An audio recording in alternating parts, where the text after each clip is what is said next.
it's a very, very easy and careless thing to say that nobody's interested in county cricket, because people are very much interested in county cricket. If he wants to be sensible, he's giving him the chance just to go down the ground for a single as Linda's in. Here he goes, Sam Curran, down the ground. There it is! Sam Curran's maiden first-class 100, and he's done it exactly in the manner we spoke about. Down the pitch, straight into the middle tier of the pavilion, and you can see what it means to Sam Curran. Leaps into the air, helmet comes off. Red ball cricket, to me, is the greatest form of the game, in that winning a game of 4-day cricket is very, very hard work. And each game tells its own story after 4 days. And you get a good idea of how that story is going to play out as the 4 days go on. But there are moments in those 4 days where the story takes a completely different turn to where you're going. And as an art form, I've always thought of it. My job, they always talk about the job that you're doing is blank canvas and you have to paint the picture. That's what 4-day cricket is all about. You start on the first morning with a completely blank canvas. Then there's all the build-up, toss of the coin, teams, that first hour they always talk about. And then on day one, you know, by the end of day one, you might have a good idea of where the game's going. But there are individual performances throughout a 4-day game that are part of the whole picture. And I'm an old man these days, but my favourite thing in the world is still first morning, good leave outside the off stump. There is something quite beautiful about, in this wonderful world of smash bang wallop, there is something rather beautiful about somebody getting themselves in, bowler hitting a good length to them, and them just saying, no, I'll let that go, I'll let that go. So I think as an art form, on a blank canvas, I think cricket, 4-day cricket, is still the most beautiful, beautiful form of the game. Jordan Clark it is. From the pavilion, and shout for LBW. Go on, Brad Wheel. Extraordinary passage of play, this. And now Brad Wheel goes. LBW to Jordan Clark for 1. And all of a sudden, it's 293 for 8. The thing with red ball cricket is it has every single emotion in it, for player, spectator, coaches, backroom staff. You can have a player who's been waiting for the next game of 4-day cricket, walk out there on the very first morning, get knocked over first ball, and their team go on to get 600, and they're sat there watching for a day and a half. The most painful experience ever. You have the player who goes out there with the ball and takes 6 for and bowls beautifully, and everything looks like it's going perfectly. You've got the player who goes out there and gets 100 and it's the perfect game for them. And then second time round, they get knocked over first ball or they don't bowl very well. Every single, over 4 days, I defy anybody to sit with me and say over 4 days of championship cricket, you don't go through the whole range of emotions as either a player, spectator, coach, commentator, I suppose, as well. There aren't many other forms of the game that you can do that, because, as I say, in shorter form cricket, it's just a day, isn't it? But long form cricket, it's 4 days. And I admire any player that can have a bad day,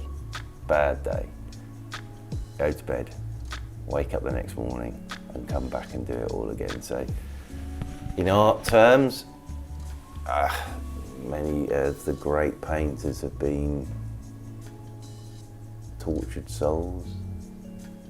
I think there's a few of those dotted around who play 4-day cricket as well, mainly because it can be the most, as a player, it can be the most wonderful thing in the world, and as a player, it can be the most horrible thing in the world. But I think in terms of the skill set, in terms of the story it tells, and in terms of cricket in its purest sense, I think four-day cricket is still the best.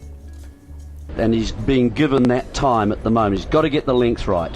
Here's the next ball at the over. It goes out and has evaded the man, Shane Snater, on the cover boundary. It was one of those that was smashed away, bounced in front of Snater, who slightly overran the ball. I think it probably took a little bit of an evil turn, and up goes the hand for the 150.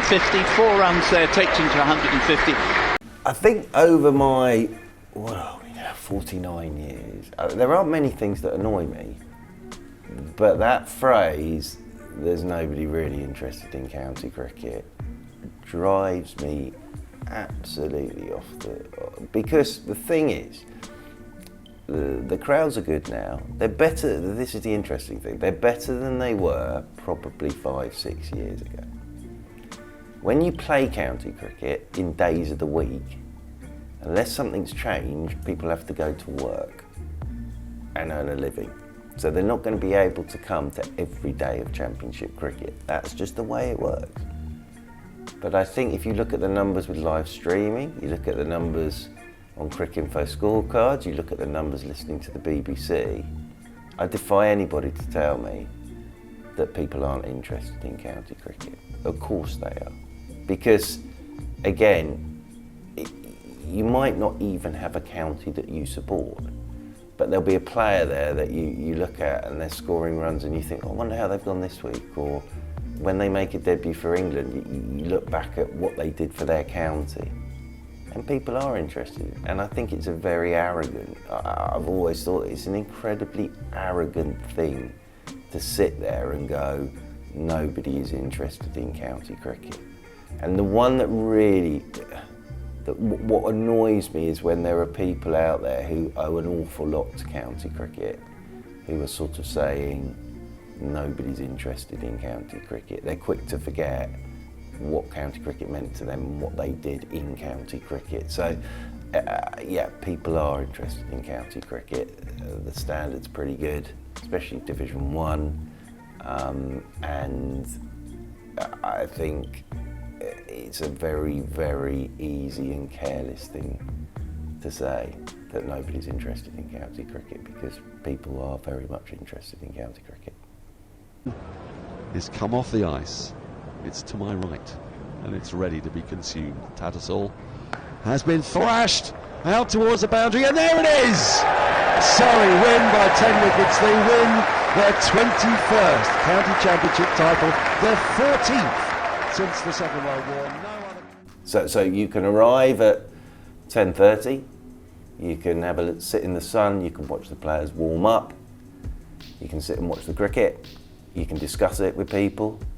If you don't want to watch the cricket here, you can go for a wander. There's all sorts of things to look at. There's nice people to talk to as well. That's the other thing with county cricket, is everybody sitting in the stands, if they all want to talk about the game. They all want to everybody wants to give their opinion on what's going on out in the middle and how they do it differently. And the other thing I'd say is it's a whole day. You can have a whole day at the cricket. And you might not watch every ball, that's absolutely fine. You might sit and read your book in the sun, that's absolutely fine. But what you'll have going on around is that atmosphere, just that little hum going on the whole time, and then somebody will take a wicket and there'll be the big cheers, and it sort of it might wake you up from a snooze in the afternoon. But it's just a lovely, lovely way to spend a day. And I always think as well that it's a bit of a sanctuary away from everything else that's going on. Once you get through the gates here and you find your seat and you sit down and the cricket starts, you can forget. For that day, you can forget everything else that's going on. So to anybody who's never been to the Kia Oval to watch a day of championship cricket, do it. Come on your own if you want to. You'll always find someone to talk to. Sit on your own if you want to. You'll have that amazing atmosphere, you'll have some good cricket to watch, and you'll go back and want to come back again. Definitely, you'll go home that evening and think, I'd like to go back again.